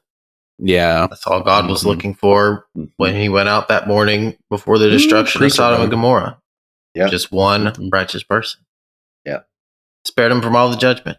The Pentecostal in the group is making me Pentecostal. I can hear that bass beat. Dum, dum, dum, dum, dum, dum, dum, dum, dum. Shundai. Session 15 was really great for me. This was time and prophecy. And we went through several prophecies that had time constraints within them. Yeah. And we shown how, for the purpose of showing that the 1,000-year reign of Christ and the 70 weeks of Daniel and other prophecies within that, on how when they're given time, they have to operate within that time. And they did. That one was another beautiful one for me. The recapping of those time constraints. A lot of that was born out of some conversations that I'd been having with Ethan. I remember so well us doing the study and Ethan reading in details, he catches details that I just overlook. And we were sitting here watching a movie about it was a docudrama, I suppose, and had Jewish historians on it. I mean, official university Jewish historians. And so the one of them said, says it's just kind of, you got to question some things because all of a sudden, after 400 years, they talk about how the mercy of God. And it's like, yeah, but why did you take 400 years? And Ethan come up off his chair. He said, what? Because 200 years before, it was prophesied they would go into bondage for 400 years. Yep. And Ethan had the answer for the Hebrew scholar that he didn't know one end from the other. Let's put it that way. And I mean, and folks, we have a 23-year-old here giving instructions to a Hebrew scholar, and blown away as to why the man didn't know that the scriptures that he's talking about also prophesied that 400-year bondage. So kind of out of that, we went into that and to the 70 years in Babylon. And there's many more that had time constraints. There were a lot of them that were a week and, tomorrow at this time and all of them. We didn't go into the minutia of all of them. But anytime it said that this is going to happen at a certain time, it happened at that certain time. And then when it said it would last this long, it lasted exactly that long. Mm-hmm. We did that to show that this gross liberal view of the 70 weeks of Daniel and the 1,000-year reign. That's the two that they do not want any time constraint on. They want to define the end of that themselves. Mm-hmm. But you just don't have that privilege. We are told when it ends. It tells us in itself when it ends. And then the next four, sessions 16, 17, 18, and 19, we look at the Antichrist. How fun. And we looked at the 8 legs of the table. And those were 8 characters that Christianity, depending on which group you're a part of, defines as who is going to be the Antichrist. But before we do that, we look at the table itself. And we looked at every verse in the Bible that uses the word Antichrist. And it's only found in 1st and 2nd John. I think it's 4 times. And all of them let me say it this way, none of them point out a single individual. And when John uses the term, it's only in relationship to a group of people who say that Jesus did not come in the flesh. And that's how we started our study on the Antichrist. But then we played the devil's advocate and we said, okay, let's say there is going to be a figure. Maybe the term Antichrist is wrong, but maybe there's going to be this individual that's going to play this fictional character that Christianity has made up, and maybe they're going to fit that criteria. So we looked at all of those characters, and we found out wrong. That was amazing, and a section of this that all 4 of those should be re-listened to repeatedly, because they not only give a tremendous amount of insight, it also creates a lot of questions. And that's where we're going to be going. I mean, we've created volumes and volumes and volumes of information. For those of you who are wondering about ChatGPT having this information, one thing that we've recently learned is its last update was 2023. So a lot of the information that we are giving, it's updated in our conversations. But if you ask it for all of the perspectives on the 1,000-year reign, I don't understand ChatGPT at all. but I do know that they have no scheduled update yet. But every bit of the information that is on ChatGPT, its last update was in 2023. And, as we went into these characters, and without going through them again, one of the things that we realized is that the beasts and the horns and the little horns and the image that Nebuchadnezzar's dream, they all deal with individuals.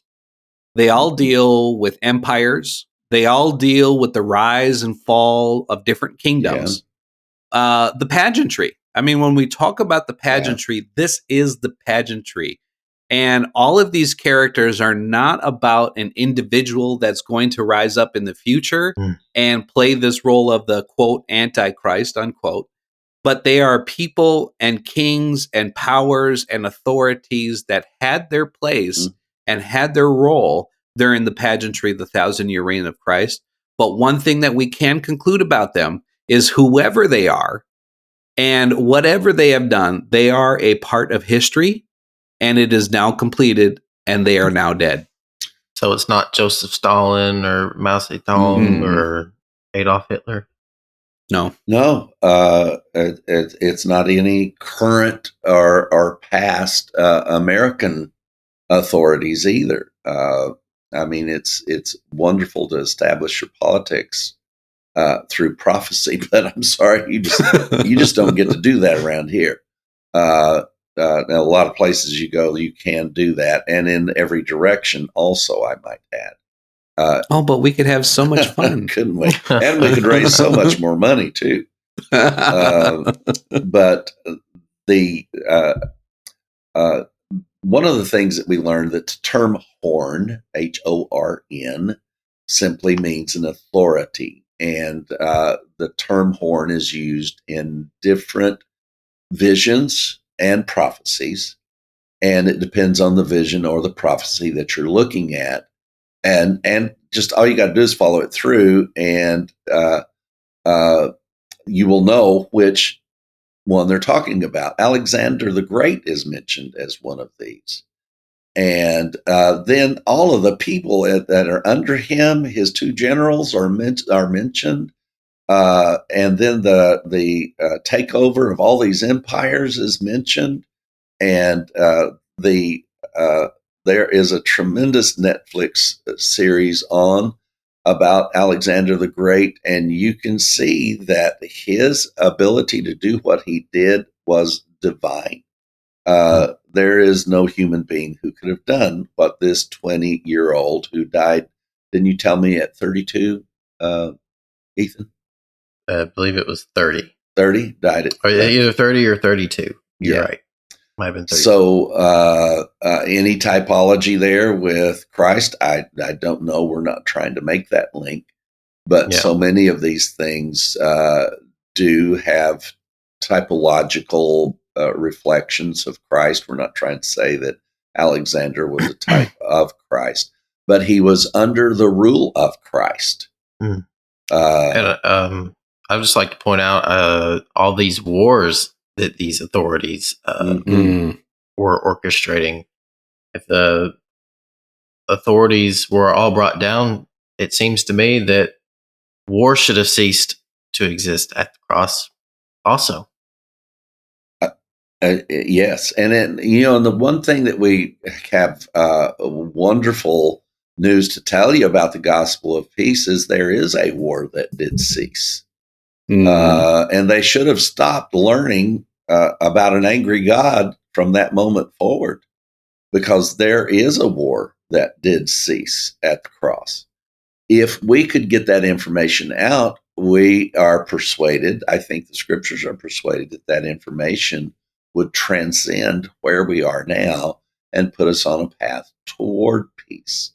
The one thing that all gospel revolutionaries are in agreement about is there just shouldn't be a thing called war. Now, why do we have that concept? Because we know the gospel of peace. I'm just going to be straight up. And I'm telling you that every political spectrum that we have in the gospel revolution all have the absolute persuasion that war will eventually come to an end, because if not, the gospel is not going to have the impact that it should have on the human race. We need to know that we're all equal first before we can make movements toward the external part of these manifestations of these prophecies.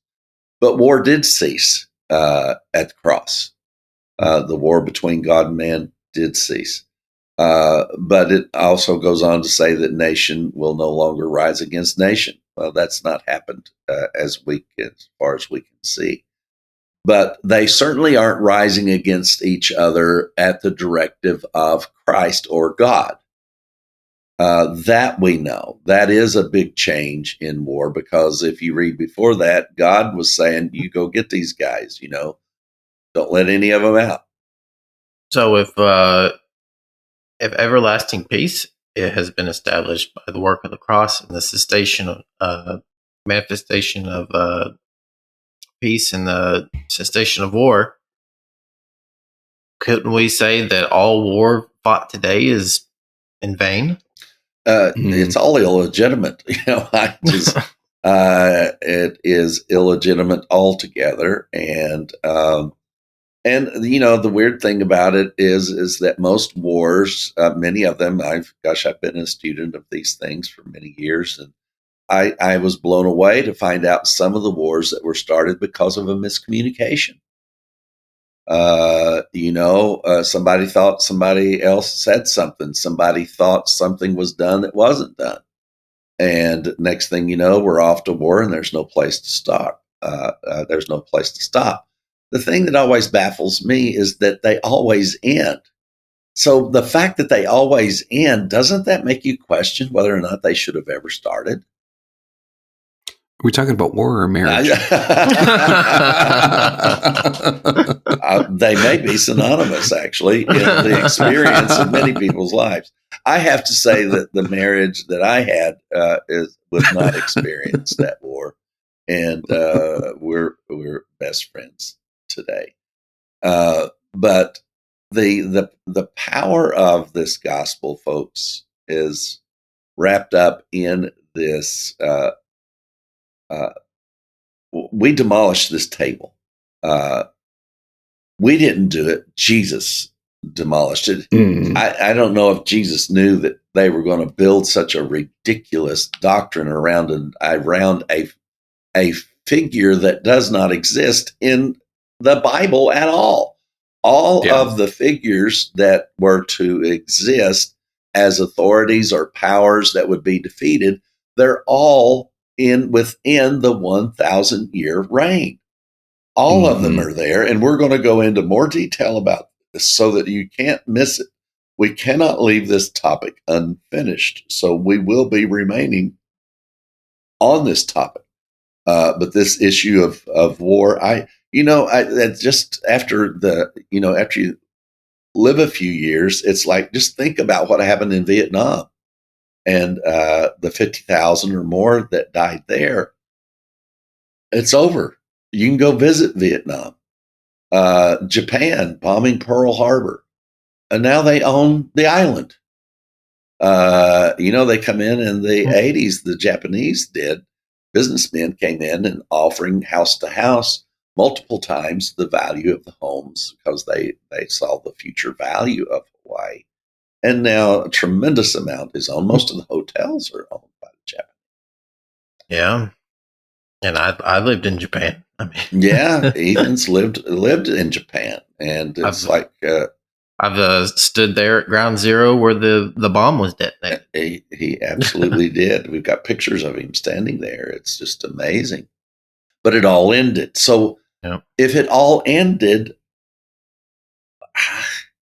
I remember growing up and all of these wars between the Catholics and the Protestants in Ireland.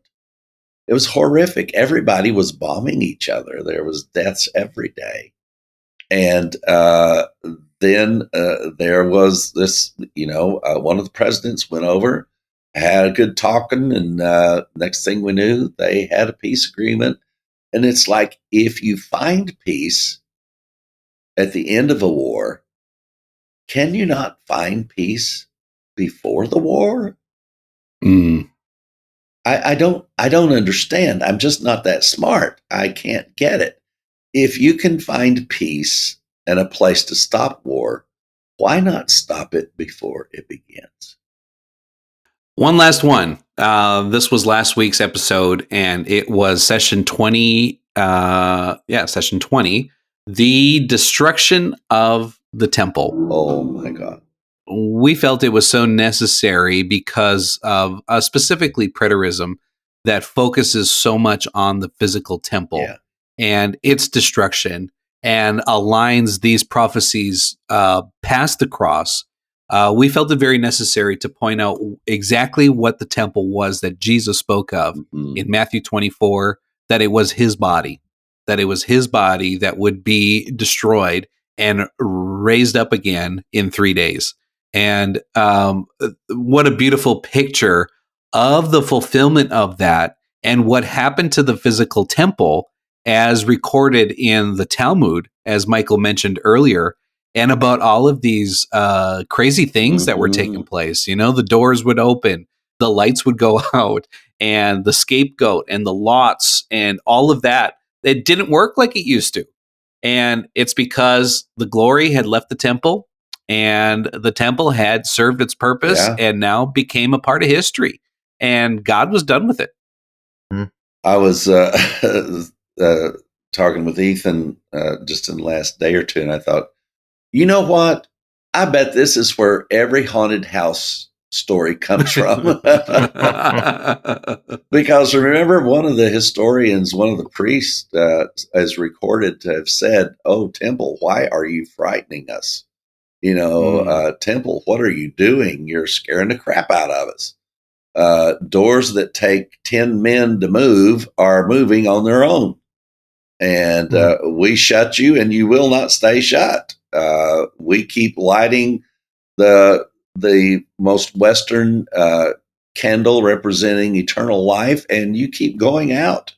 And that's not even possible for it to go out because it's all fueled by the very same oil and the very same reservoir. There was nothing to put it out. It was in an enclosed area, nothing unless the whole thing ran out of oil. And if the others were staying lit, there was nothing to cause that one to go out. There was nothing to cause it to go out. And on and on and on as we went into that.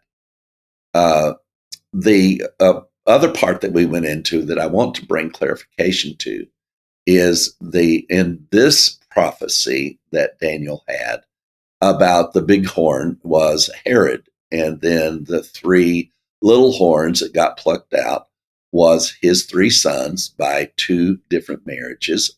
All of these guys all married Jewish women. You talk about the mixture of the feet of iron and clay. It is incredible, the mixture of the marriages from Herod on down. And even but it's this is for the benefit of our preterist friends. After the 3 little horns are plucked out, and Herod killed all 3 of his own sons. Then arises this next little horn, but it says immediately. And there's nothing immediate about a delay of 40 years or more. Actually, this was several years before the cross that Pilate took over after the 3 little horns were plucked up.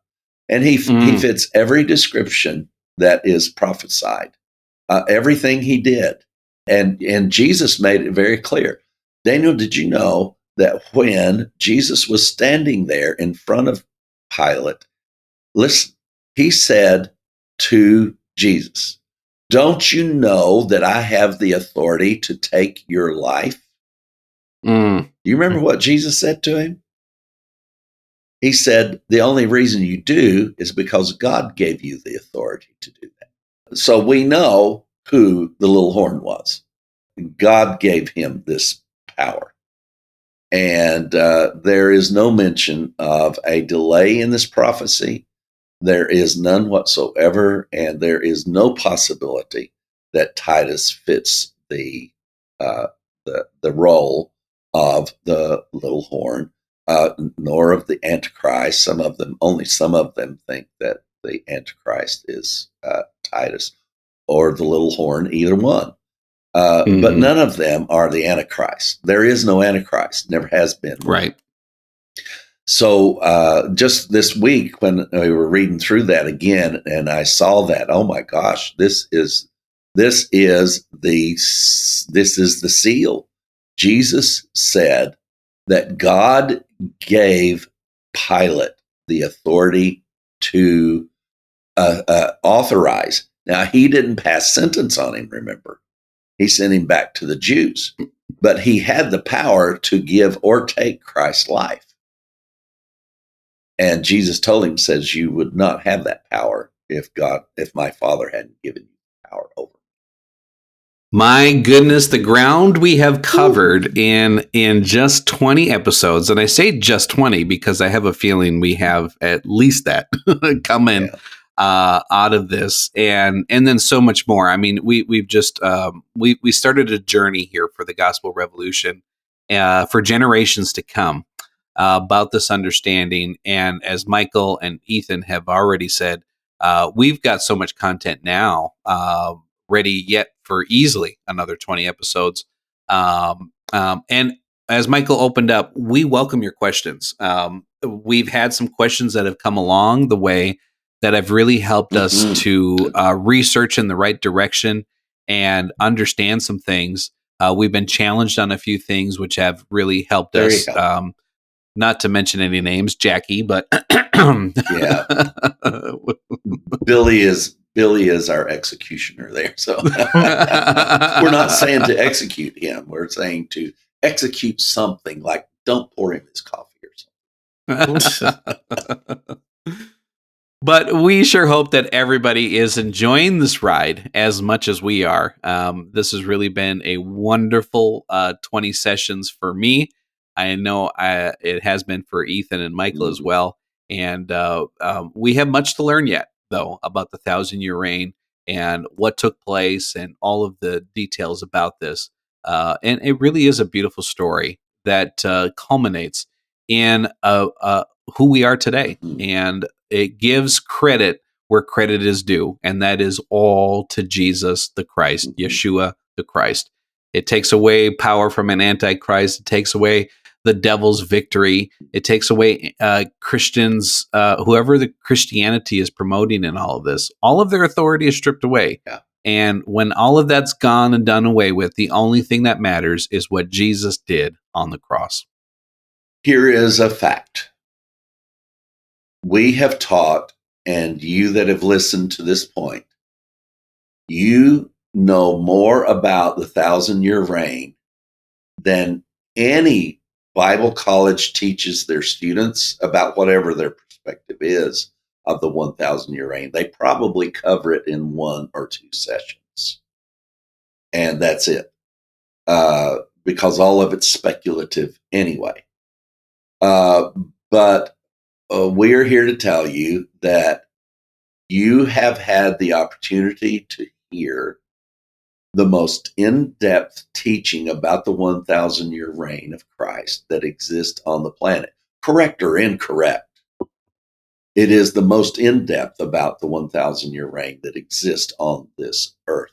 Number one, because they step into a non-existent world and a futuristic world that they just simply can't be sure of. And then the ones that say they're sure of it get proven wrong for 2,024 years. They've been proven wrong every single time. And so it is. We must leave you, family and friends. If you'd like to know anything about the Gospel Revolution, then call our office on 832-318-9339. and speak to us about how you want to participate, or go to www.gospelrevolution.com and hit the connect link. You can find us on your favorite social media network, Facebook, Instagram, and YouTube. Please be sure to hit that subscribe, share, and like button on whatever platform you are listening. Now it's good night from Daniel Rouse in the frozen tundra. And from Michael Williams, we appreciate you guys. Thank you so much for joining us on this incredible ride. Oh my. We are, I almost feel like we're like Enoch being taken from under the massive cloud cover, water vapor above the Garden of Eden and the pre-flood world, and he was taken above that and shown the stars. He was the first human being to see the stars. Wait, well, here I am telling you about things that you shouldn't be knowing. You're spoiling it. You know, spoiler alert. All right. All right. Ethan's going to tell you all about that, and we're once again putting him on the spot. Oh no! I have to tell about it. Yeah, you have to. That's exactly right. So these are just wonderful things. Goodness gracious, and the three of us are in, and it's just not the three of us. I mean, Lisa McPeak, others, Jackie, Rob May. I hate to mention names because I forget who all contributes to this, and there's many who contribute to it. Yes, and we're looking forward to hearing from you. Yeah, I want to shout out to Lisa McPeak for all her help and showing me things about Enoch and that time frame before the flood that we will be sharing with you guys in the very near future. And it's Happy Holidays from William Eat the Massengill, coming to you from Clarksville, Tennessee. Have a great night, guys. We sure hope you enjoyed today's Powercast. And remember, we'll be here to do the same thing all over again next week, only better. Since you're knocking on the door, you're begging to come in, yeah. Unaware that all the while love's been knocking from within. You are the love you seek, a perfect yet unique, righteous, holy. Yeah.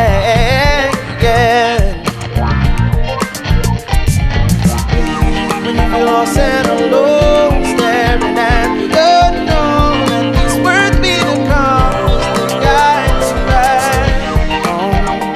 We are one, we are love, we are.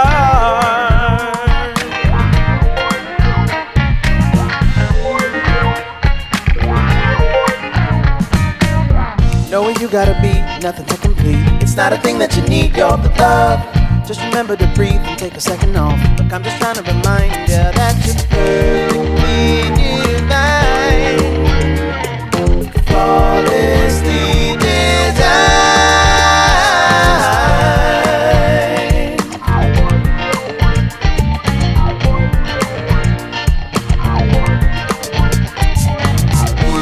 When you're lost and alone, staring at the unknown, let these words be the compass that guides you back home. We are one, we are love, we are.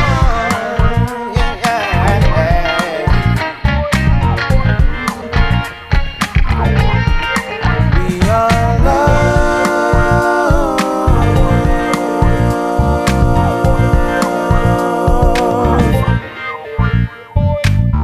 Deconstructing religion and barbecuing the sacred cows of Christianity before your very eyes. You are listening to The Gospel Revolution.